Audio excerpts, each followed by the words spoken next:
So I'm Carrie Paul. I am a talent acquisition leader at Workday, supporting our product and technology, as well as our strategy and mergers and acquisitions organization.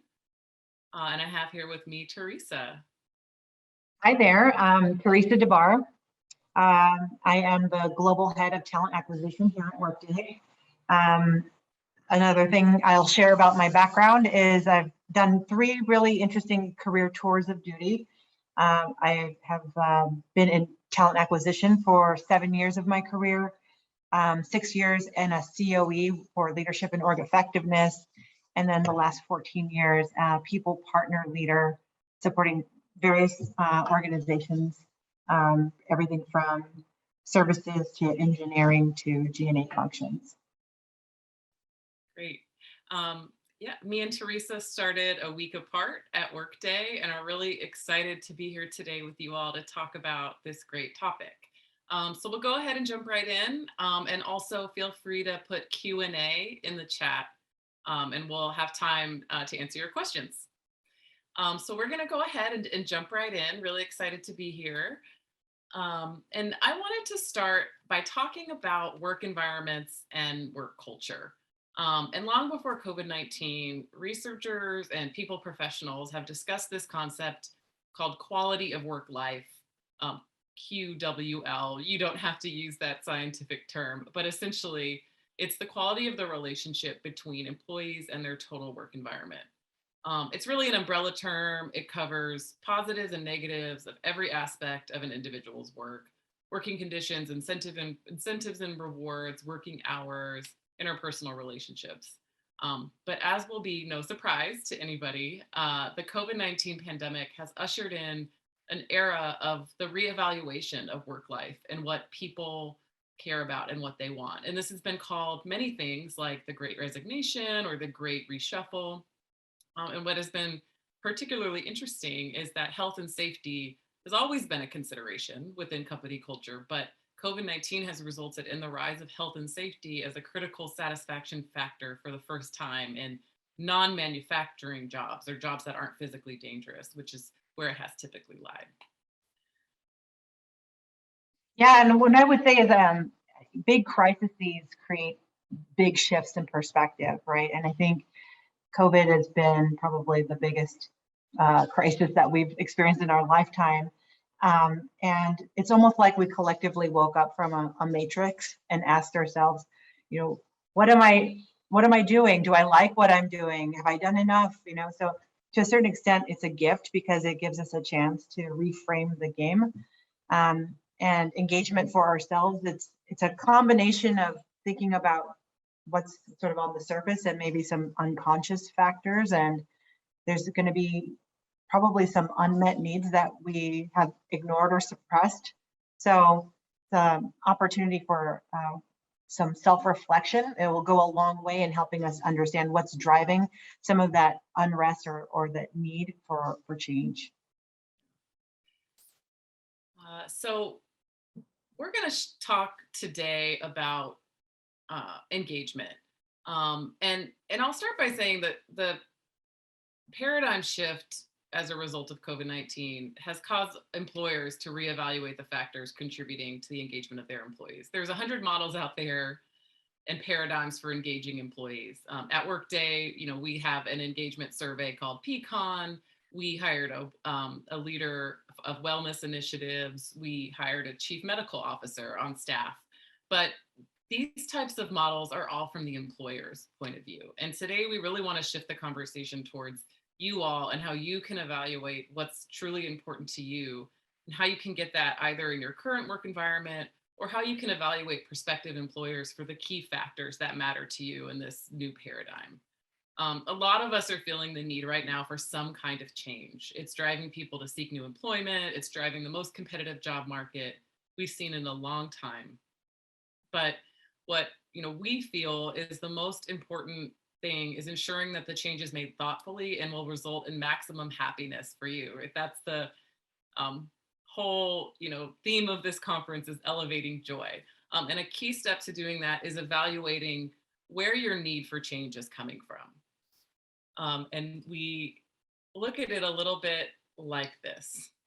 We often feel the need for change, but don't necessarily do the digging to understand the main factors that are driving that need.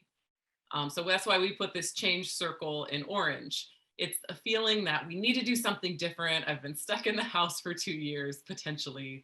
Um, but digging to that next layer to understand the drivers for that feeling. So I'll take a couple of examples here. Workload could be one. With the great reshuffle, a lot of people who have decided to stay with their employers find themselves with higher volumes of work while roles are backfilled for people who have left with this higher reshuffle environment. You may feel like you have a great values alignment with your organization, but still feel like something needs to change. And in that case, a conversation with your leadership team about prioritization might be the right first step. In another case, you may be at a point where you want to make a big career change, do something completely different. Maybe you want to take the leap and go back to school, or you want to start your own business. And in that case, you might decide to stay in your current role, but begin to create a plan for what steps you need to take to make that major life shift. Or you could be in a position to move immediately in that direction. And a very common reason for this desire for change is that you no longer feel challenged in your current role. So, Teresa, can you tell us a little bit about what that might look like? Yeah, actually happy to share one of my favorite tools for thinking about when's the right time for making a move. And so ultimately, of course, it's going to depend on the individual and the role in particular. But I love this career learning and engagement curve because it gives you a frame to start thinking about, the kind of the optimal time. So when you're brand new in your role, the way to look at this is at the bottom left. When you're brand new, you're actually consuming value, right? You're learning who the stakeholders are, the process, the systems. You're, soaking it all in, and you hit a break even point where you're actually contributing as much as you're learning, and you're ramping into your role. And at that time, probably the first maybe 6 to 12 months, as you're ramping into your role, you are gaining a lot of the learning. And learning is tied to engagement. When you are learning and you are growing, you're feeling progress. It's very engaging.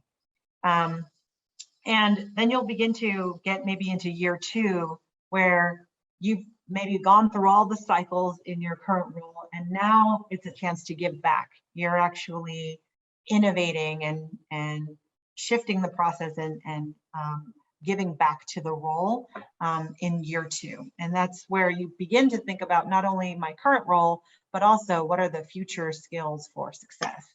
So you're climbing along on your engagement curve, everything is feeling great. Then you start to get to that top of the mountain, mastering the role. And that is going to depend on the individual. It can be maybe 3 years is pretty typical. It might be more, again, depending on the individual and how complex the role is. Or if it's like a complete career shift, it might take even longer to get to mastery. But as you approach mastery, that's really the point in which you think about the future a bit more. Like what's the future of the skills that I need to gain, experiences that I need to gain. It would be so wonderful if we could just sit on the very top of that mountain and just stay in mastery forever. But unfortunately, one of 3 things is going to happen. One is if you don't do anything, you'll begin to feel this decline, maybe feeling like you're in a rut. And it's because the learning curve has slowed down significantly. And so the ideal thing is that you don't wait until you get to that point, but sometimes you are in that point, and it's a really illuminating time to start thinking about, what do I want to do next? The second thing that you can do is basically reframe, rejuvenate yourself in your current role. That's that little arrow kind of circling down to the left. Maybe that looks like increased responsibilities, maybe doing a gig, maybe reshuffling the role that you have. And that's maybe a conversation with your people leader and figuring out how to reframe the current role that you have so that you can gain that new learning, gain some new responsibilities that give you that feeling of progress and growth. And then the third thing is just moving on to a totally new role. That's the arrow going off to the right and up, and beginning that curve all over again, going back to being in a totally new role. And so this cycle just keeps going on, and you need to think about, where am I on this engagement curve? It will be really illuminating for you to, especially if you're feeling in that rut space. What I found when I coach people is that no class or an additional mentor or anything like that is going to shake that feeling. It really usually comes back to, am I in a role that gives me that butterflies in my stomach, that I'm learning, I'm stretching, I'm growing, getting out of my comfort zone? That's where that engagement really will come together. Also, if you're a people leader, asking your team members, where are they on this curve? Very illuminating for them, as well as you as a people leader, especially if they're getting close to mastery. You can begin thinking about, how do you rejuvenate them in their current role, or support them on whatever might be the next path forward. So I would say, what's the optimal time to start thinking about your next thing? I would say, as you're approaching mastery. That's like the sweet spot, because you're in your flow state, your performance is on an all-time high, you're feeling super confident. That's the time to start thinking about your next opportunity, when you're in that really solid space of feeling confident and ready to take on a new challenge. So I'll pause there and see, Carrie, if you had any comments on this one. I recently went through this myself. I had been in an HR business partner leadership role for many years, at Workday and before Workday. And I really enjoy Workday and its culture, but I was itching to do something different. 18 months sitting in my home office where I am now, uh, and left me wanting to do something different. And I actually took myself through a set of questions to help me figure out what it was that I wanted to do next, which actually takes us to our first tool that we want to share with you, which is a pretty simple one. You want to walk us through it, Teresa? Yeah. So, the understanding when, sort of like when to make a move, that's one thing. But the other thing is really doing the work, the self-evaluation. What is really driving maybe some of the unconscious factors for a need for change? Oftentimes you have that feeling, and if you don't examine it, you may end up moving for some things that are on the surface level. But if you don't do the examination, there's probably some unmet needs that are under the surface. So these are some great questions to really get you thinking deeply about what could be under the surface that would be influencing your needs. So, asking yourself, what's influencing your need for change, and going deep and asking yourself, like, really getting into multiple factors. There's probably more than one thing that's influencing your need for change. Asking yourself how you're feeling about your current work environment. What is it about your environment that you like? What is it about your environment that you don't like? Asking yourself, can you find what you need where you are, right? Maybe finding the next role in your current company is the ideal thing. If you like your company, if you feel like you're getting what you need out of your current environment, you have a network there already. That's a great platform to leverage to get you to the next role, especially if the next role is something that you don't have any experience in and you want to venture off into totally new experiences. Leverage the network you have in your current company in order to make that transition. And asking yourself, are you sure? Have you asked for what you want? And I think that's a really important question, because oftentimes we have unmet needs, but we don't ask the question. We don't have the confidence maybe to ask the question about what it is that we want and what we need, and we seek it somewhere else. And then only at that point we're confident enough to say, I'm leaving because I didn't get this, or I didn't have this met need. There's an opportunity to voice that much earlier in the process. The next is what would you have to change in yourself? I think this is a really deep question. I think you have some thoughts on this one, Carrie, but I think this is a really good one, because no matter where you go, there you are. So you have to think about what is it, in yourself. So I'll turn it to you, Carrie. I know you had a good example there. Yeah. And this is a personal one for me as well. But one thing that I needed to do was set clearer boundaries between my work and my personal life. With being at home, there was much less of a clear demarcation. I found myself working later. And what I realized was I could go take a new role at a new company, but if I didn't change that internally and I didn't set those boundaries for myself, that was still going to be a problem at the new company, or in the new role. So that fourth bullet, is one of my favorites. And I think on that third bullet here, we've talked a lot about, in talent acquisition, the competitiveness of the job market and the great resignation.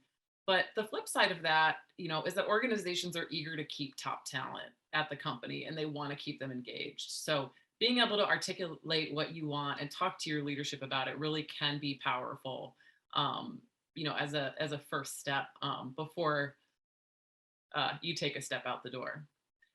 Absolutely. And if you've never done that before, I remember the first time asking for what I want. It's really hard. And then you do it again and you do it again. And over time, you get more comfortable asking for what you want. But it's really important. I'll never forget a women's conference that I went to with one of the leaders I was supporting, and we were talking about promotions and asking for what, a promotion, and everyone was kind of going around the table and was tentative, and I don't know how to ask, or is it the right time to ask, and all this stuff. And then the leader kind of pounded the desk, and she's like, I've asked for every single promotion that I've wanted, right? So it was almost blew everyone's hair back because she was just so clear that, like, it wasn't just handed to her, like she had to ask for it. And she was so respected, and people might assume, like, oh, you're just so respected and such a strong leader, that probably the opportunities were just laid at your feet every step of the way. And the answer was no. She had asked for everything that she'd gotten, and she felt pretty good about doing that. The last one here is, what is important to you, your values, your non-negotiables. This gets us to the second tool that we wanted to share, which is a values exercise. And this is not, the fullest comprehensive one. There's lots of different values exercises out there, many that you can just Google values exercise and find free ones. But we like this one. And it's pretty simple. You start by picking 10, and then take that 10 and narrow it down to 5, and then take that 5 and narrow it down to 3. Um, and it's hard. Actually, Carrie and I went through this exercise recently, and picking the top 10, not as hard. Getting it narrowed down to 5, really hard. Down to 3, even harder. I ended up having to ask my husband to help validate. Did I pick the right ones? Because I was struggling with getting it down to 3. And I think there's a trick to it too, Carrie, right? The timing. Time yourself. Absolutely. Don't get lost in analysis paralysis. So I think 10 minutes to pick 10, 5 minutes to narrow it from 10 to 5, and then 3 minutes to narrow it from 5 to 3. That's easy to remember. Mhm. But why? So why go through this exercise? Maybe you've done it before. Maybe it's been a long time. Maybe you've never done it. We have been asked the question, like, you're in talent acquisition. What questions should we be asking our future prospective employer so that we don't make a mistake and jump into the next situation that's not going to be fulfilling or really kind of meet the surface needs and maybe the underlying needs. Well, the values exercise is a great tool to help you narrow that down, in addition to those questions, of course. But turning your top 3 into some questions that you can ask your future employer is actually a really great way to do that. And it turns into some pretty interesting questions, and we'll actually share with you our top 3 and our questions. But before we do that, we'll have Carrie share with you just sort of some general values and how to turn those into questions. Yeah. So a lot of times when we ask questions during an interview, or even within ourselves, if you're evaluating your current work culture, We stay on the surface. We ask a question of somebody like, what is the culture like there? And that doesn't usually get to the heart of what you need to know about an organization based on your top values. So by identifying those key values and then tailoring your questions around that, you'll be able to better illuminate whether there's a values alignment or a values misalignment with the team and with the company that you're evaluating. So you can use these questions while interviewing or to evaluate your current organization. You might find that your current role doesn't give you the values alignment that you need, but your company does. And so that can be, illuminating. You decide to stay at a company, but take a new role. So here are some examples. If relationship to risk, if, being innovative and forward thinking and being able to take chances and make big bets is important to you, you might ask somebody this question: what's the last big mistake you made at work? And what did you learn from it? You're asking somebody to tell a personal story, but it will show you a lot about that organization's relationship to risk.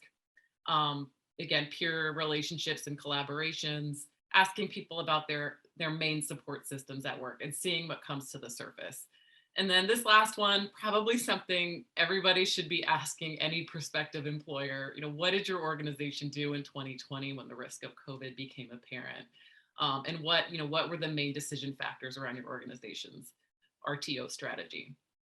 So as Teresa mentioned, I'll show you some of my top values and the questions that I would tailor if I was evaluating an organization. So first, I've identified freedom and of thought in parentheses. I took the liberty of changing the word autonomy to freedom because for me, there is that spin. I like autonomy. I like choosing about how I go about my work. But more important for me is freedom of thought, open, lively discussions about topics in an environment with as few politics as possible. So I like to ask questions about, how does your team surface and discuss issues facing the organizations? How are decisions made? What opportunities are there for me to come in and solve complex problems? Because that'll tell me if it's more of a kind of keep the lights on type of role, or if there's an opportunity to make big impact. Second for me, compassion and empathy. I like this one because we can get stuck in this idea that our questions have to be couched or mysterious. Like we can't ask the direct question that we want to know, but sometimes it's good to just say, compassion and connecting with people is important to me. Tell me how you've seen that at your organization. It's okay to be that open and ask questions like that. And then lastly, tangible results, asking people about what they're proud of accomplishing. That's very motivating to me. And it gives me a sense if that role is, going to have an opportunity to make a big impact. And then, I have a little bit of a pet peeve about a question that is commonly suggested. If you go on a website and you say, what interview questions should I ask? They say, what does success look at 30, 60, and 90 days? And personally, for me, this doesn't really get at the right information because within 90 days, I'm just going to be learning my role and learning the company. But I like to twist it a little bit and talk about what are the performance indicators of the job overall without that time period, because it'll give me a sense of what impact are they expecting me to make. Really good. Love it. I also went through the same exercise. So Carrie went through it and then she's like, you got to do this. And so I was like over the weekend. So my top three are meaningful work, autonomy, and authenticity. So the questions that came to mind for me would be, how would you describe the mission of the department? What are you there to accomplish together? And I really want to know, are they thinking about their collective mission and like what they're there to do? Have they thought deeply enough about it? And are they all bought into that? Autonomy, as a leader, what is your style of delegation?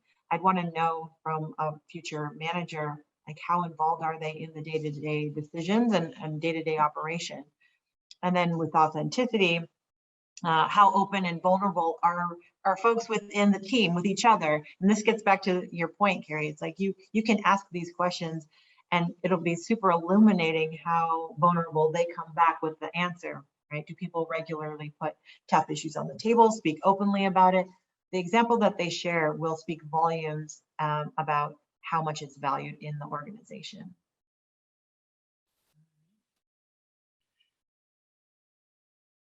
So we'll go ahead and stop sharing the presentation. Both of those tools are available on this session as PDFs. Again, you can also Google a values exercise if you want to look for different ones, but those will be available to you as a takeaway. Oh, Lauren, you're on mute. Mute. I am. Thank you both so much. We did have a couple of questions come in on the Q&A. I know we only have a few minutes, but if we can try and tackle as many as we can get to. I'm going to start off. The question came in from Emily. What role does HR have to play in supporting employees who have identified ways to meet their needs at the current company? Maybe I'll start and then you can jump in, Teresa. I think, depending on the sophistication of your organization, the answer might be different. I have worked places where we have roles of a career navigator or an internal recruiting team where you can contact them and you can talk through your career goals and get matched to jobs. But in many companies, it is on the individual to kind of take that into their own hands. And so, things like searching out available opportunities, networking with EVCs to get exposure to parts of the organization that you may not otherwise have exposure to. And then certainly, HR organizations will have policies and practices in place around internal mobility to make sure that equity is upheld. Yeah, and I would say the other role we have is in setting the expectations with people leaders and what their role is in helping their team members facilitate change, and also empowering employees and helping them understand what their role is in being the captain of their own ship and giving them the tools and resources to do that well. Cool. This next one, it's an anonymous question. This person is asking for any tips to get your resume noticed at this time when so many people are looking for new positions. It's a great question. I would say that definitely doing the work on making, getting your resume. What I would do if I were like getting my resume spruced up, and I've done this recently, is as I look at other people's resume in the same field area that I'm in and get some inspiration to get my resume visually as comprehensive and attractive as possible. I think that's part of it. I think the other part of it is leveraging your network, right? So you can apply for roles online, but really to get your resume noticed, leveraging your network to have someone put in a word for you in an organization really can help to have your resume differentiated. That's great. I don't know, do we have time for one more? Yeah, I think we saw one come in about what are some questions about great boss, which is a great question. I do think a lot of it has to do with what you're looking for, right? So if autonomy is really important to you, you want to make sure to ask questions about, how that person likes to get work done, how they like to, check work. I also think, asking about the why the role is vacant, will be illuminating how they talk about the person that has left. And I also think you can ask, like, what is, do you asking them for an example of, a person that they've mentored and that they're really proud of, right? And ask them to give examples of the mentorship they've done. But Teresa, do you have anything you would add on that? Yeah, I mean, I think the other good approach is asking somebody in the interview panel who's a peer, tell me about your boss. Tell me about this, like, how do you like working for so-and-so, right? I think that's a great way to get some insight into what that person's style is. Excellent. Thank you. I do see we are a little over time. So I would say thank you to everyone for sticking around. But also thank you so much, Carrie and Teresa, for a very enlightening presentation. Thank you. Enjoy the conference, everyone.